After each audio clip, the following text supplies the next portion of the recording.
朋友们，今天两件大事，我做2个视频。这里先深入说一下，36岁的4冠射手克雷·汤普森正式签约迈阿密 Heat。感谢您的支持，感谢您的点赞热推。这里是老 K NBA 一个有温度的篮球频道。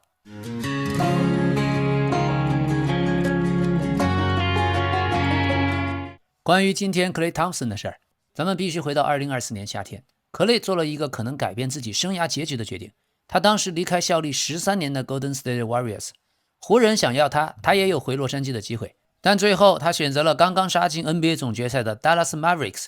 当时的理由其实很好理解，因为那里有 Luka Doncic 还有 Kyrie Irving， 达拉斯距离总冠军看上去就只差最后一块拼图，而克雷又相信自己就是那块拼图。但2年之后呢，卢卡早已经去了湖人，达拉斯也换了管理层，换了教练，开始围绕年轻人重新规划。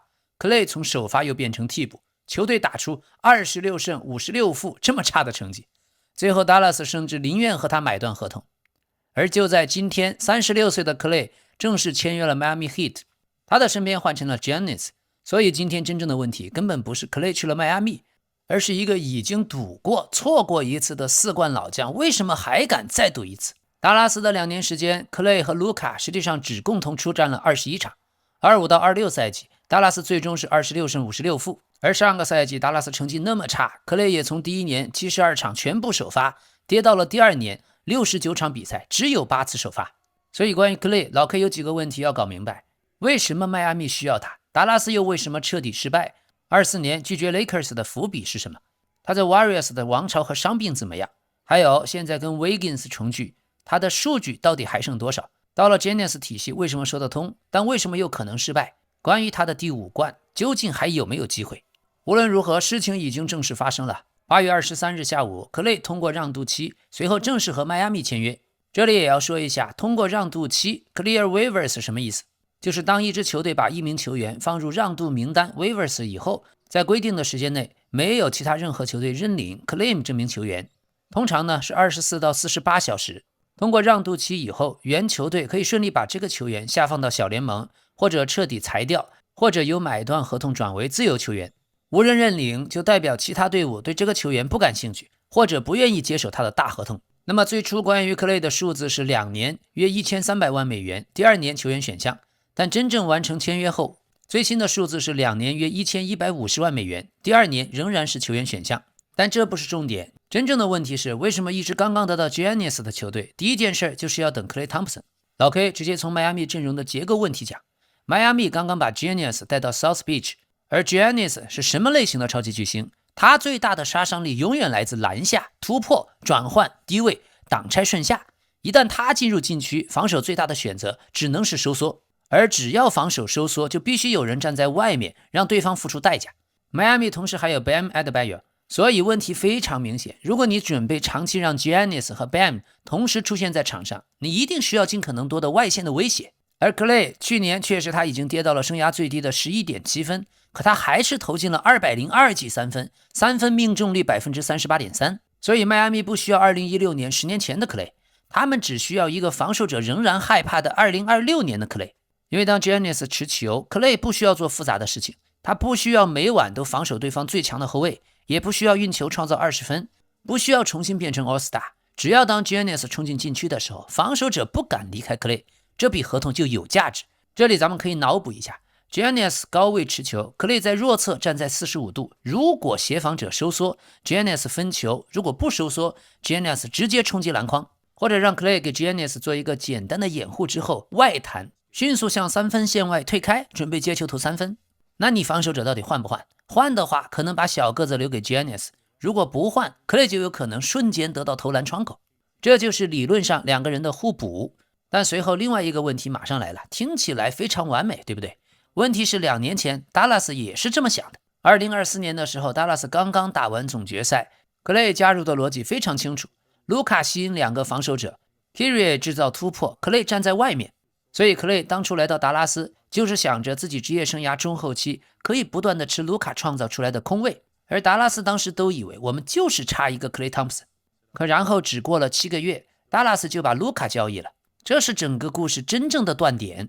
不是克雷的3分球突然消失了，而是他签合同的时候存在的篮球环境消失了，而且荒诞程度还没有结束。咱们可以看到统计上，克雷和卢卡作为在 Mavericks 的队友，一共只打了21场。所以真正的问题不是球员，而是达拉斯的管理层。但说到这里，如果老 K 告诉你，2年前克雷本来还有另外一个选择，而且那个选择就是后来卢卡去的地方，那你会怎么想？是的，24年的自由市场，克雷和 Lakers 确实进行过谈判，因为克雷的洛杉矶背景很深，他小时候就曾经在那里生活，而且后来仍然在那里有自己的家。那么据一位当年了解克雷想法的消息人士透露，克雷当初最终选择达拉斯而不是 Lakers 的一个因素，是他对 Anthony Davis 出勤稳定性的顾虑，所以对 AD 出勤稳定性的担忧正是影响他选择的因素。克雷觉得达拉斯更接近冠军，而选择达拉斯。结果7个月后，达拉斯却把卢卡送去了 Lakers， 换来的核心是谁呢？ Anthony Davis。然后 Davis 在达拉斯首秀就遭遇伤病问题，此后在达拉斯的时间一直不断的被伤病影响。此前5个赛季，他每年至少缺席20场。所以一句话，克雷当初为了避开的风险，最后居然主动又找到了他。注意啊，这不证明克雷当年的决定是错误的。在24年达拉斯刚刚进总决赛，那个选择在当时完全说得通。真正荒诞的是 NBA 后来把所有条件全部都倒了过来。好吧，现实生活比小说还要精彩。那么我们现在看一下为什么第5冠对克雷那么重要。我们可以从2019年说起，总决赛第6场，克雷已经拿到30分，然后左膝盖 ACL 撕裂，整整1个赛季没打。准备回归的时候，又在2020年训练中遭遇右跟腱撕裂，于是又不得不缺席几个月，连续2个完整赛季没有打 NBA。从2019年总决赛受伤到2022年1月重新上场，一共过去了941天。但受伤之前他什么身份？5届全明星，能防守最好的后卫，一年20多分， Splash Brothers 水花兄弟，勇士王朝的核心。可回来之后，克雷面对的问题是什么呢？不是我还能不能打 NBA， 而是我还是不是过去以前那个克雷。而他复出那一年 Warriors 又拿到了冠军，这非常关键。因为如果没有22年的冠军，克雷今天追第5冠的故事会完全不一样。正因为他已经证明过1次，2次重伤没有彻底拿走他的冠军人生。正因为这个人已经经历过1次，所有人都认为他不可能的回归，于是他可能仍然相信再来1次也不是完全没可能。而克雷来到迈阿密之后，会发现一个很熟悉的人 Andrew Wiggins， 这可不是普通前队友。在2022年那支冠军勇士队，Wiggins 是季后赛最重要的球员之一。现在他已经确定继续留在迈阿密 ，Heat 今年夏天和他完成续约。所以更衣室里仍然有一个人真正知道2022年那枚戒指是怎么来的。22年的冠军有 Kyrie、Draymond、Wiggins、Clay， 现在的迈阿密有 Giannis、Bam、Wiggins、Clay。这支迈阿密复制不了当年的勇士，但是Clay最熟悉的那种角色，不用长期持球，却必须让对方防守1秒都不能放松。这一点在这儿还有用。那么我们先冷静一下，看看现在的克雷到底还剩多少。24到25赛季，他在达拉斯大约14分， 39.1% 的三分球，72场全部首发。到了25到26赛季， 11.7分， 38.3% 的三分球，但只剩8次首发，出场时间也降到21.7分钟。这2组数字放在一起会非常有说服力，因为它说明一个很有趣的事实：消失最多的并不是投篮，三分命中率从 39.1% 到 38.3%， 其实并没有断崖下降，真正变化的是角色，是运动能力，是防守覆盖面积，是持续创造进攻的能力。这才是迈阿密真正要判断的问题。当比赛进入季后赛最后5分钟，对手能不能让克雷在防守端待不下去？而我们不用杞人忧天的问克雷还会不会投3分啊？答案很明显，他会投。所以为什么 Giannis 的体系可能救克雷呢？因为 Giannis 提供了一个理论上很适合老年版克雷的生态。现在的克雷最不应该做什么？最不应该做的是持球打大量的挡拆，每回合自己去创造，还有承担第一外线防守人，或者长时间对抗对方速度最快的后卫。而 Giannis 可以把其中许多工作拿走， Wiggins 可以承担更困难的侧翼的防守， Bam 可以覆盖后场的错误， Giannis 可以制造禁区压力。克雷要做的可以变得非常单纯，他只需要跑，只需要站位，只需要借助掩护，接球投就好了。如果一年投200多个3分，还能维持在 38% 左右，那么防守端就不能把它当空气。所以我们不需要证明克雷还是不是全明星，重要的是克雷已经不需要当全明星了。他的第5冠机会恰恰可能建立在一个前提，接受自己已经不是从前那个克雷， Play simple, be like water。但是老 K 换一个角度，我们必须想想，为什么这套组合又可能根本不行呢？那么第一个问题就会是克雷自己在防守端的退化。过去他能和 Curry 搭档，其中一个巨大的价值是他可以接外线最难的防守任务，现在这已经不太可能了。第二，在迈阿密的空间问题不会因为一个 Clay 完全消失。当 Giannis 和 Bam 同时在场，本身就需要非常精细的空间配置。如果外围另外一个位置也缺少可靠的投射，对手依然可能收缩。第三，年龄问题 ，Clay 不是28岁，新赛季开始他已经36岁了。这些年的膝盖问题和脚踝问题改变的是身体条件。第四点，季后赛的针对性。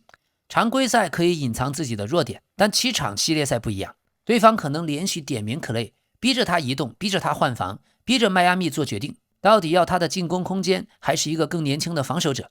所以迈阿密买到的也许并不是一个没有缺点的冠军拼图，而是一个缺点非常清楚，优点也同样非常清楚的角色球员。这才是$1150万为什么如此合理。所以最后关于 Clay 的第5冠究竟还有没有机会？那我们还是回到2年前，当 Clay 离开 Golden State， 他不是为了更大的舞台，不是为了成为球队老大，他最重要的目标就是再拿一次冠军。他当时选择 Dallas， 那个选择很有逻辑，一支刚刚进入总决赛的球队，有卢卡有 Kyrie， 一个需要射手的体系。结果篮球世界用了2年告诉他，你可以做一个完全合理的决定，然后一切仍然可能失去控制。现在的迈阿密其实很像第2次考试， Giannis、Bam、Wiggins、Spoelstra， 一支明确准备争冠军的球队。而这一次 Clay 付出的代价甚至比2年前更大，不是钱，是时间。因为36岁的球员已经没有多少次下一个赛季了，所以在老 K 眼里 Clay 已经有4枚总冠军戒指，第5枚不会决定他是不是名人堂，也不会决定水花兄弟是不是历史传奇这个问题，这些早就已经确定。第5枚戒指可能决定他职业生涯的最后几年，故事到底该怎么讲，怎么被记住。是一个曾经伟大的射手，在离开 Golden State 之后慢慢消失呢，还是一个经历了 ACL、Achilles， 离开勇士，经历了达拉斯的混乱之后，最后又在 Giannis 身边找到了一次真正属于自己的冠军角色？我们现在还不知道答案，但有一件事已经非常清楚。